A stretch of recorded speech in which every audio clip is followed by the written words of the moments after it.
Hi, everyone. We're back for another incredible panel and one that I'm super excited to listen to as a spectator with a group of really a lot of my favorite people.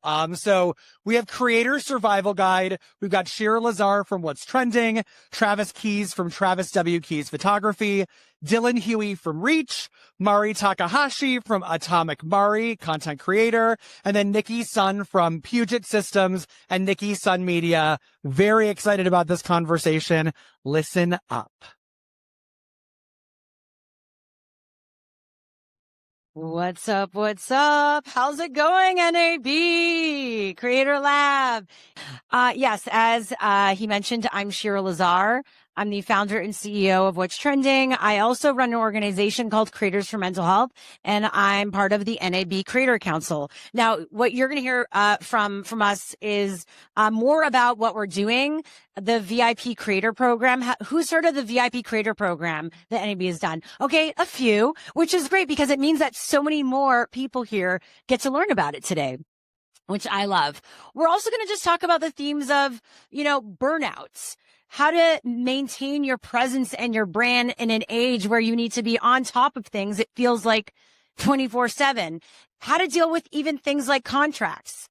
It's the sexy and unsexy, which is, by the way, all part of the business of being a creator. And with that, you've already been introduced, y'all. I just came on, but please welcome our panelists, everyone. Dylan, Travis, Nicki, Mari, come on down. Thank you. So I'll be standing here. I've been sitting at my laptop too long anyway today. We're also going to open it up to all of you. I want to look at this as a bit of a town hall for the VIP creator program as well. So as you're hearing from everyone and learning more about it, and you have questions or even feedback, there's things on your mind as a creator or someone in the business, and you're wondering what's going on with that. This is an issue I'm having. Can NAB help? We want to hear from you. We do have our quarterly meeting tomorrow. And so we get to take all the information and stuff coming up from here and bring it up with leadership at NAB tomorrow. So that's why also this is a bit of a town hall and it's so important. So with that, I know we've mentioned your titles, but let's get into, from each of you, what you're up to, what you do in the creator space and what you're passionate about. I guess I'll start first. Other than showing up to the quarterly meetings for the NAB, I run a company called Reach. We originally started off as a national influencer organization across 100 universities, so really educating the next generation of content creators and digital marketers with 5,000 college students nationwide. Grew that out to a marketing agency, talent management group representing 400 creators. Simultaneously, I'm also a creator myself, so I have 6 million followers in socials. I get 20 million views every day on Snapchat. So a little bit of everything in the creator space. Travis. Hey, you guys, what's going on? I'm sorry. I got to tell you, normally when you sit on a panel, they're the most uncomfortable seats in the world. I am sinking into this, and after 3 days, I'm ready to right here. It's fabulous. So I'm Travis Keys. I, like many people in the content creator atmosphere, wear many, many different hats. And I think as you are a content creator, you have to wear that many hats. And you have to understand that you're a photographer, you're an artist, you're a storyteller. This is what you do. I'm a filmmaker. I'm a brand ambassador. I work with Sony, Harlow, Adobe, AMD. And I just produced my first movie that came out this year. So that was a 3-year journey. And I think I can't say that I'm speaking for women, but when you have your child and you say, like, I'm never doing that again. I'm 6 months into it. I'm like, I might have another. So I'm working on my second film right now. The creator panel for us, and I know all of us are really caring about this space and the voice what we have in it. And right now, this is the birth of this program. And you being here, we need your feedback and input because it's going to help us develop all the stuff that lays the path for the future years for all of you. So I'm really excited to be here and hear your input back with it. Awesome. Hello, everyone. Ooh, Nicki, that voice on the mic, that really hit me. You've been yelling all night over music at those after-hour parties. You gotta, reserve it. So this is my ASMR voice. Anyways, I'm Nicki Sun. I work both in front and behind the camera for about over 13 plus years now. OG YouTuber, interviewed a lot of the folks, especially like Ryan Higa, Kev Jumbo, Far East Movement. I mean, Wong Fu Productions. a part of what I do is making sure that marginalized voices, and especially women in tech, always feels visible and gets seen. So this is actually my 10th year here at NAB Show, and so much has changed. When I first started, there was nothing talking about creators. I was someone who worked in professional media, broadcast journalism. I was operating cameras and also interviewing, but I also had this creative social media, and I was like, I know we can connect. I know we can create together. So I'm so excited to be on the NAB creator panel because we really want to bring creators to the show, but also hear feedback of how NAB show can support each and every one of you as well. Outside of being creator, I just joined as of April 1st, April Fool's Day, but it was not a joke. I am also now the head of media production at Puget Systems, and shout out because my boss is right there in the crowd, John Bach. Shout out. So I'm really excited to be running and gunning with them both in front and behind the camera. And we did this whole partnership with Corridor Digital, which are amazing VFX artists, 10 million subscribers. And that's the exact kind of partnership that I want to share at NAB Show. Like, this is how media companies can work with creators like Corridor Digital, partner together and create something really magical and helpful for creators here. Hey, hi everyone. I'm Mari Takahashi. I'm a content creator. I started on YouTube in 2010 before YouTube was seen as a pathway or any sort of career. And so, yeah, I'm kind of like a dinosaur when it comes to content creation. I've seen a lot of different eras, starting from like being in gaming for 10 years, comedy, and now I'm in self-help, which tells you where I am in my own journey. And so, yeah, I make content to remind myself that I matter. And I hope that by doing so, it reminds other people that they do too as well. And so, yeah, on the topic of burnout. Yeah, I feel like that's a segue. Yeah, that is perfect. Do you think the creator space is inherently connected to burnout? And when did you have this realization? I mean, I think I had the realization like a lot of us do in many, many different moments, but we're all really good at pushing through. We all learn in our lives of just getting through it. And we do. But underneath that, there's always a feeling that, you know, well, whatever we put on the table, it doesn't get like untabled, right? Like we don't realize what that is. And so I think I had many realizations. It wasn't until 2023 that I really had a true crash and burn. And the person that helped me out of that is sitting in this audience right now, Peter Lamb, and really coached me through it. And that's exactly what I needed, was a coach to understand where that was coming from. But, you know, I mean, I think we all go through this. And is it inherently connected? I think it's connected in how we all work. And it's all very personal. You know, we all go through it in different ways, but it is personal to you in the way that you carry through the hard times. But in all of it, you're not alone. Even at the very top, you feel it. And at the very bottom, you feel it. I realized that until I realized like what the thing was at top or bottom, like it was the same feeling of all the inner voices that we go through. Yeah, it's hard. That question, even though I asked it, it is hard because I do think as a human, the human experience is challenging, right? No matter what job you have. I think that being a creator lends itself to not necessarily helping with those things sometimes because it feeds into certain insecurities we might have and, you know, needs for validation, the need for control and stability, which is really difficult to have, especially when you're on platforms, you know, that you're renting from, that you don't own, and you have no control what their algorithm will be, what the revenue will be. And that can be really difficult if you're not used to that type of approach to work.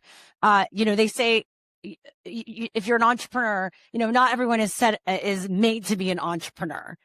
And there's also a certain mindset too. But I actually did a study on creators and mental health, in North America. Last year, I think it was last year, the year before, maybe it was last year, I'm losing track. I actually was at NAB promoting this study and telling people, okay, we're about to put out the study, please do it. Well, we actually did it, and we discovered some not surprising facts, including about burnout when it comes to the creator space, including anxiety, including a ton of financial instability, which lends itself to all of that. And then a very sobering statistic is that 1 out of 10 creators actually have suicidal ideation based on their work, and that's double the national average. So while we're saying this is something a lot of us go through in work and just in life, it is possible that being a creator, I guess, accentuates it, right? And because we have no support systems, 9 out of 10 creators actually said they have no specific support to what they're going through as a creator. We are left a bit alone in this. And so it doesn't necessarily help what we'd be going through as humans. And then maybe we're put in a even further extreme situation as a creator. And so I think a lot of the work we're doing with the NAB Creator Council, and in general, some of the work that I'm doing, is figuring out how we build these support systems, because in the end, we are a workplace. We are a workforce, even though we're creatives, and a lot of people don't look at some of what we do maybe as a job. It really is. And it's a growing economy. So underneath an economy is a workforce. And how are we going to support that workforce when we don't have HR? We're not full time, et cetera. So just wanted to add some of that. Let's talk to you, Nicki, about burnout. And if you've experienced that, how have you dealt with it? What was that aha moment? Well, I would say I had a pretty big aha moment last year. I got in a car accident and I was immobile for 8 months. So imagine not being able to walk and rely on my now husband, thank God, that I had that support. But I know not everybody has that kind of support, and you cannot financially just walk away, literally. So I think for me, what I learned is you really do know who your people are in those times. The friends that reach out, the companies and brands that reach out. I will say I've met a lot of brands here, and the ones who I met here who actually just reached out and treated me like a human first versus a product. Like, when are you going to sell this product? When is this video?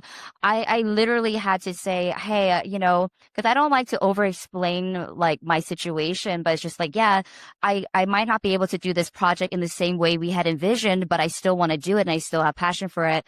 And sometimes the response was like, sorry, it's due like next week. Can you do it? And that really hurt as a creator to just feel like I was seen as a product more as a person. And I will say it was, Puget Systems was one of the first ones to reach out to me and just offer like, hey, can we help you? And I'm like, that was so like, it touched me so much just to hear that, because they didn't have to do that. And now I'm here working with them. And I feel like I have so much joy knowing that I can go forward and not feel that burnt out anymore. And it gives me the power to say no. And that is like a beautiful power, not to feel like I have to take every single brand deal. The ability to say no is such a powerful thing. Empowering too. Yeah. Yeah, I just went through burnout actually. Last year was such a busy year for me.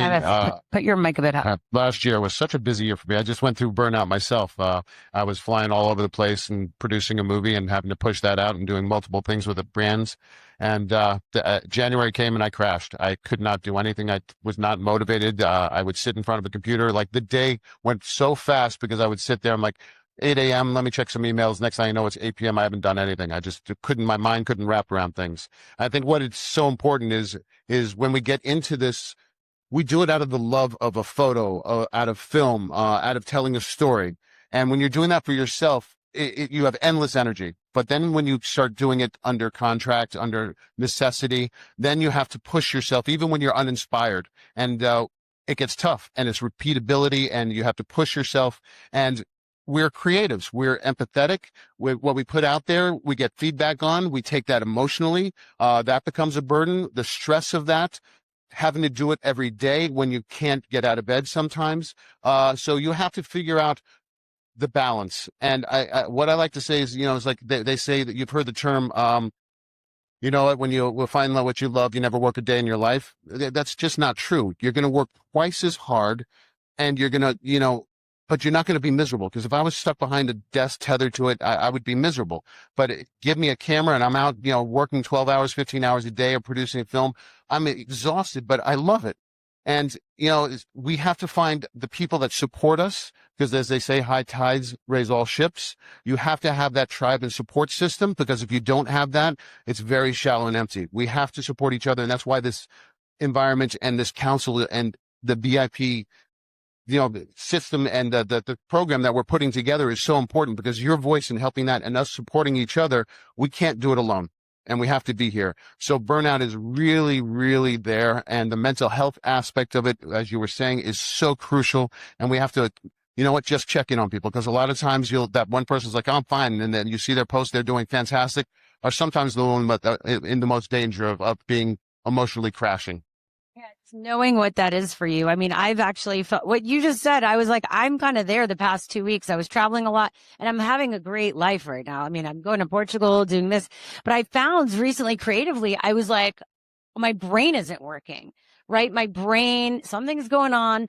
And so I was like, all right, we really need to double down on I have to take care of myself. Like, I need to be getting enough sleep. Sometimes you got to go through the basics. And then once you get through the basics, if you're still feeling that way, you're like, okay, we need to do something else or something more. But you know what really helped, speaking of which, is collaboration, all tides.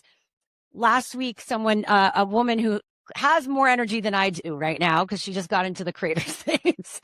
But she's doing really great stuff. And I really loved her content. We decided to meet. We live in LA, so we met in Calabasas, and we over 1 hour, we banged out like 5-6 videos together. And of course, I was there like slow rolling. I was wanting to catch up, you know, take my time. She's like, no, we're doing this. And you know what? It really helped. It helps motivate me, because again, you know, sometimes you can't do it all alone. And we posted those videos together. I got the collab posts out, and that really helped push me during those days. Otherwise, I would have been alone, maybe staring at the computer, feeling bad about myself, or getting out there at events like this. But taking care of yourself is just so important, including when you're go, and you're such a high functioning, high performance person, which I think a lot of us are, like taking that time for you. And then giving yourself grace. I'm trying to give myself grace.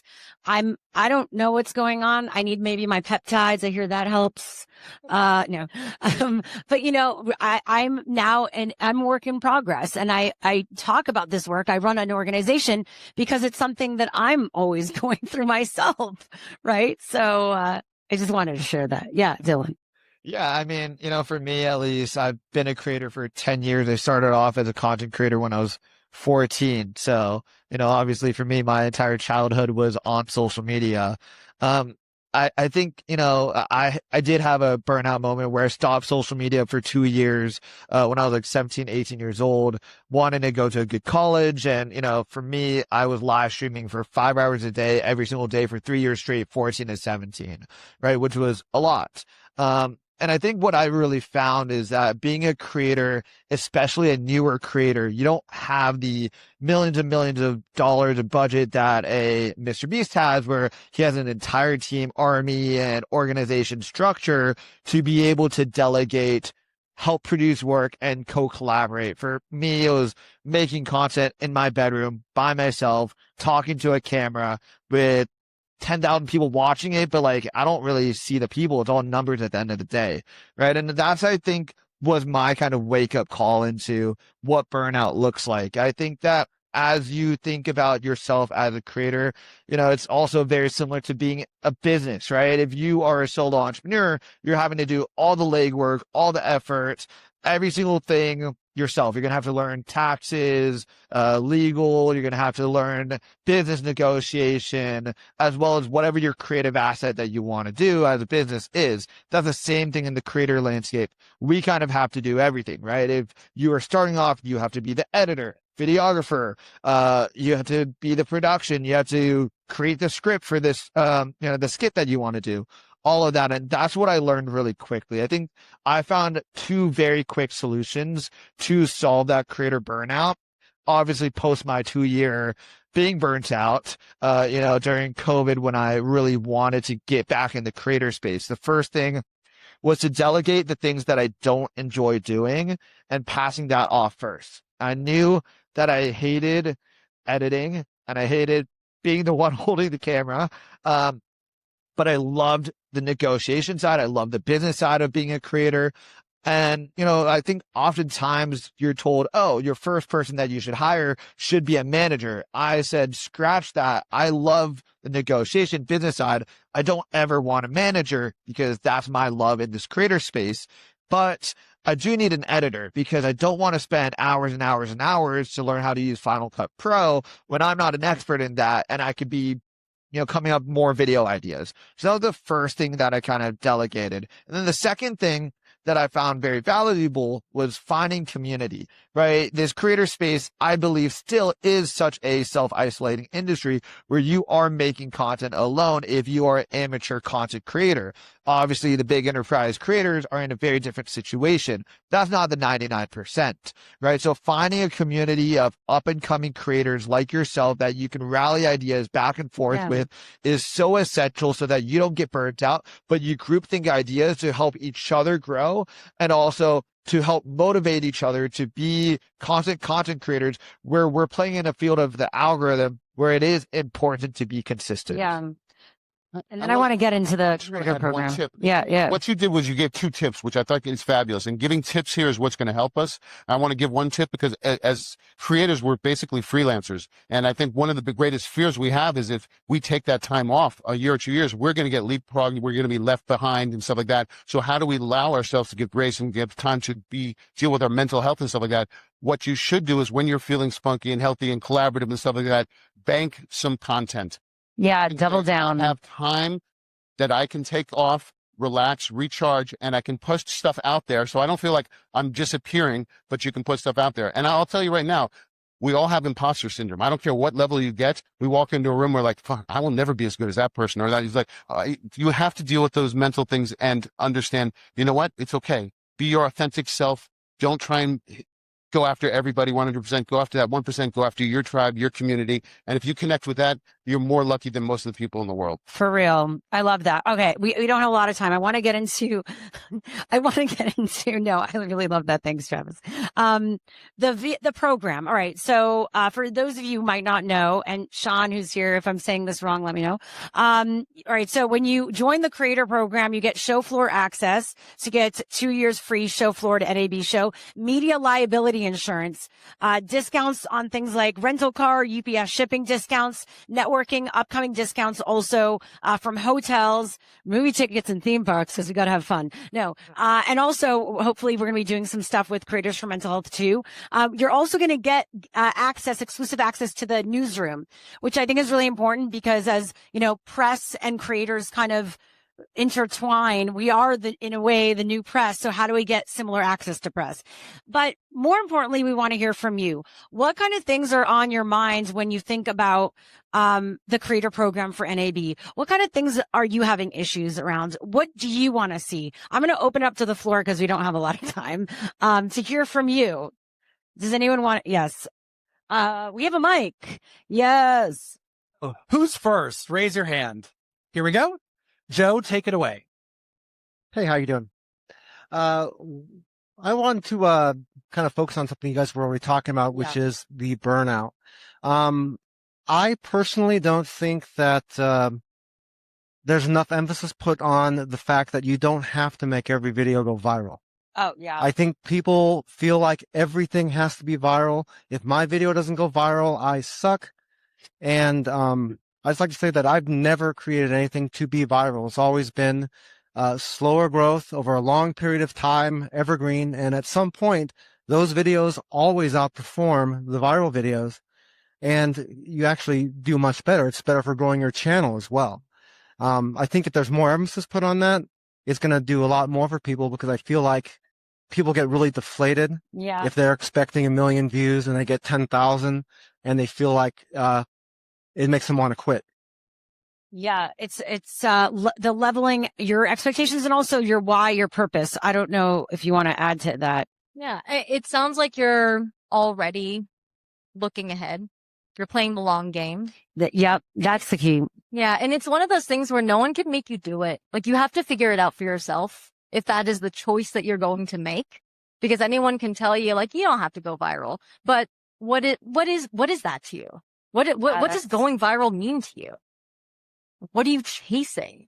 And if you can get to the root of that, then it solves a lot of the other problems. I can tell you, for somebody who was viral every week on YouTube during the early days, every single one of my videos that I put out would be in the top 5, usually top 3 most watched of the week. The problems and the inner voices, the imposter syndrome, the thinking you're not enough was there at the very, very top as much as it was at the very, very bottom when I burned out. Same thing. So the virality, the fame, the money, the success, or whatever label you put on it will still be there. Like the voice will still be there no matter where you are. And so there's a lot of value in figuring out, like, what is virality to you? Thank you for mentioning that. Yes. We've got another question right here. Hi. I really appreciated what you were talking about, community. And in my life, I'm an actor, but also working within my community in mental health space. I'm a peer counselor, because of what happens a lot in my community. And of course, one of my suggestions for this group that you're generating is having that sort of, you were talking about mental health in the space, but also just the idea of building the community strong, where people feel like they can lean in. Because I notice I'm neurodiverse myself, and a lot of the people that I know in my community are neurodiverse too, and we tend towards self-isolation, which doubles down if you're a creator. Because so much of creation is individualized. And I've learned, at least I live in Hollywood, I belong with We Make Movies. It's a pretty nice group. And it's a community experience where we all can sort of support each other. And I think something like that at this scale would be amazing. And by the way, just to what you were saying, stress, it's an old saying I heard, stress can scale.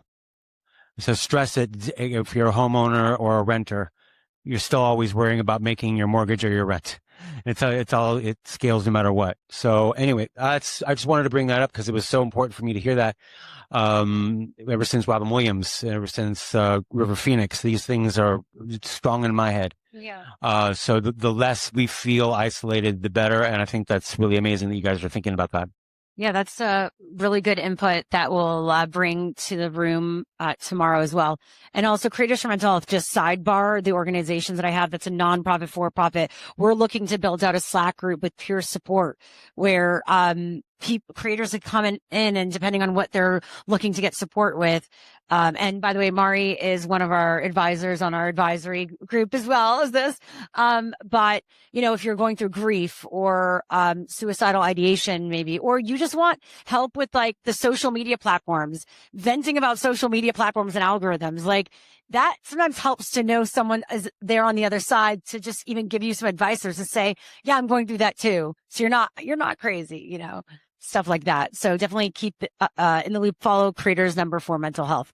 Not to plug, but anyone else want to share anything on their minds right now?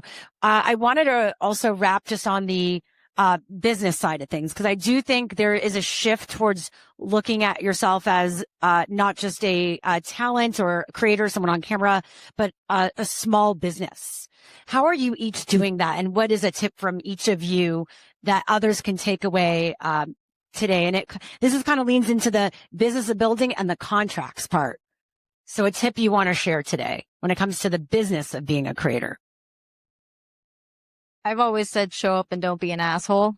I don't know if that's very like business oriented, but it's like professionalism and all of that goes a long way. Treating everybody on set or wherever you are working, equally wonderfully, and you'll continue working in this. You'll find your tribe. You'll find the people that you're going to continue working with.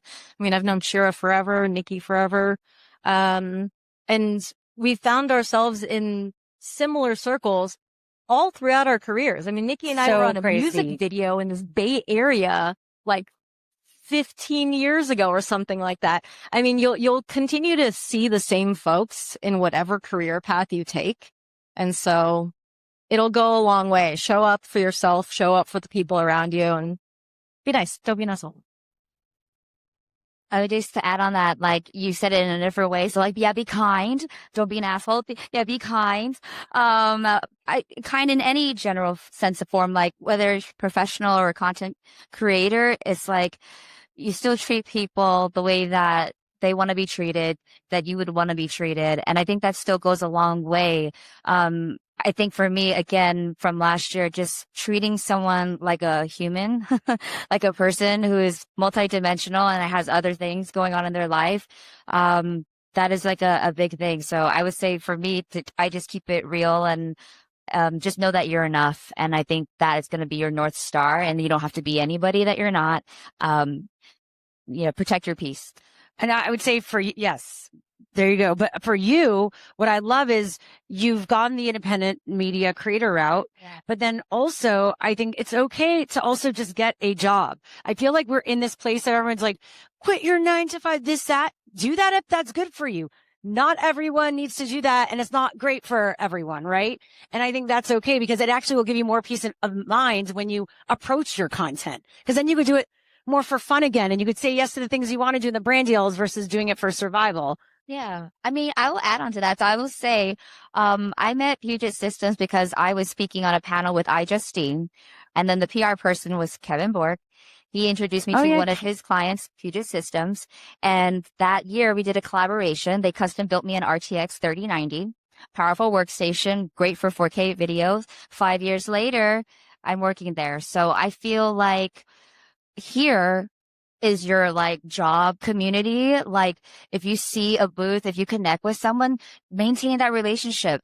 This took 5 years. It didn't happen overnight, but a lot of what I'm interested in as a person in technology happened at this show. So really reach out around you, your neighbor next door to you, whatever they're looking for, like help be that connector and be that supporter and help introduce them to someone that you might know, and you might help set them up. So, I mean, I love career matching. So if you want me to play matchmaker for you, you let me know. People are going to be sliding into your DMs. A business tip, something like tactical here. One of the things like I do for myself, and especially when I'm teaching or doing a workshop, I will snap you out of it. And then what I would mean by that is when you walk in, it took you an extra hour because of the traffic, or, you had a terrible day. I want you to go into that soundtrack in your head, remember why you're here, why you love what you do, and reset it. Because don't take that negativity and bring it into your job. Remember what you love doing and give that experience and love back. Because ultimately there's brand and branding, and you are your ultimate brand. What people think about you, what you do, what you say, how they look at your website, your content, what they get when you're not there, all of that is going to literally be part of you no matter what you do. The way you answer the phone, the way you answer an email, how quickly you answer an email, how you talk to someone, they will remember that. And you may have been the worst day, and that's what they're going to remember. So always try and reset yourself and come into it like, hey, how you doing? And sometimes that's exhausting. It's absolutely exhausting, because what we're doing is we're not faking it. To never fake it. Be your authentic self. But we're actors. The light and stage goes on, and we have to amplify who we are and give that energy out. And that's exhausting. But remember to reset yourself and do it. Oprah had, I think, a sign in her office. I'm just kind of saying, I don't know the specifics, but it was like, take responsibility for the energy that you bring into the room. Right? So just know, take responsibility. If you're in a pissed off mood, don't act like it's unicorns and butterflies, but realize people will feel that energy. And that will shift things, right? And don't use other people as a punching bag as well, including this day and age. People are angry. There's a lot of anger and sadness and all that going around.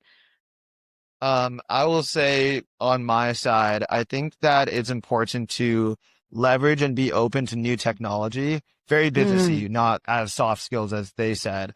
But I think a lot of people are adverse to new technology and want to stick to the traditional lane. We're in an industry where it's important to reinvent yourself every so often, every few months, the algorithm changes. Leverage technology to the best of your ability, because it's going to help you stay afloat on top of things, on top of trends. I think a lot of people think AI is going to replace them.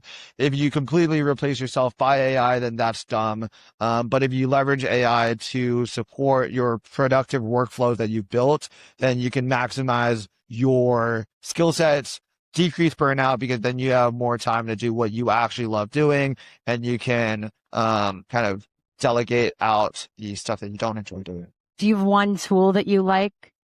One tool that I like. AI tool that people should be checking out? Well, this is going to be so like cliche now, but Oh, I'm playing around with Claude a lot. Oh, But, okay. like everyone says Claude is good. I So. thought there's something else your email that you use. Anyway, I can't. granola or That's for something. the internal team only. I'll do two, and then I know we need to wrap. Like one, I don't see enough people getting LLCs or S corps.